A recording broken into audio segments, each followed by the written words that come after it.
صديقي انا جاي النهارده اكلمك على بحر اكس او اللي انا فيه ده بجد. اللي قدامك ده دي لوحه سرياليه رسمها القدر، مش انا اللي راسمها. احنا فضينا الشحنه اللي جات لنا، نزلت زي ما انت شايف كده ده، وسيبنا المنظر على اللي انت شايفه ده عشان نوريك ان احنا معانا بحر الاكس او، واحنا جايين نتكلم على بحر الاكس او الدي ال. فانا هحاول في حلقاتي ان انا اخلي البحر ده موجود واختار منه بالويم كده، نشوف الحاجه الدي ال اللي احنا هنجربها مع بعضين. فانا شايف قدامي كده صديقي بحر ليكويد فيه شويه حاجات قويه قوي. يعني شفت اللوتس بسكويت، تمام، شفت عندي الايس كريب العنب الساقع، شفت عندي ايس باشون فروت جوافه، دي قويه قوي انا هجربها. شفت حاجات زي مثلا توباكو كاجو، شفت التوباكو ناتس، شفت حاجات فيها توباكو كوفي، شفت حاجه هنا ايس ميكس بيري. وايه ده ايه ده ايه ده، في حاجه هناك ليها علاقه بالمانجا. ايه ده في حاجه هنا ميكس مانجو كيوي. ايه ده في حاجه كمان توباكو باتر. وفي هنا ايه ده، التفاح الاخضر. والله حاجه حلوه قوي. ايه ده، لا الموضوع كبير وضخم قوي يا صديقي فوق ما انت متصور. فاحنا هنجرب كل مره حاجه من بحر اكس او. فتعالى ناخد غطس ونطلع بازازه اكس او اللي هنجرب عليها. تعالوا بقى، في زجاجه خدت بالي منها، انا قلت كل الاسامي اللي فاتت بس دي يمكن اغربهم.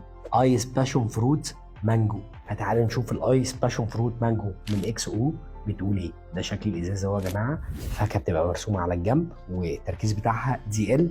وهنجرب على الليجند 3 من جيك فيب، ومعاهم كمان الدروب او تريب.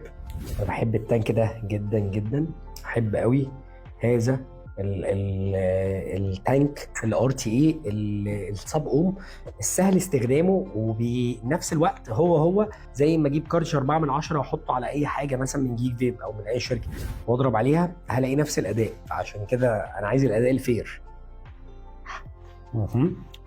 ايه ده، مانجا كتير في سنه الباشون فروت موجوده، الايس رهيب، السكريات مظبوطه. ده بالنسبه للدواء على الايد. تعالوا بقى نشوف في الفيب هتقول ايه. نزل البخار تحت تمام عشان الناس اللي ورا الكاميرا ما تضربناش.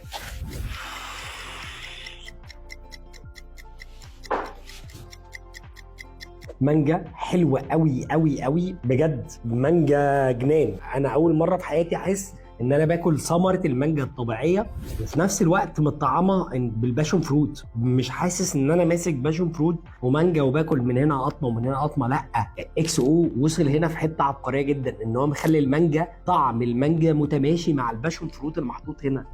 مش عارف انتوا عملتوها ازاي بتوع اكس او، بس فعلا الزجاجه دي اكس او انت لازم تجربها من بحر اكس او. لازم لازم لازم لازم تجرب منها الايس او العادي، على ما اعتقد هي في منها العادي. ايس باشون فروت مانجو، ايس باشون فروت مانجو من اكس او. ده شكل الازازه، انزل اسال عليها في الستورز، جربها، في منها ام تي ال ودي الدي ال بتاعتها. الازازه دي قويه قوي قوي قوي بجد. واو. سلام.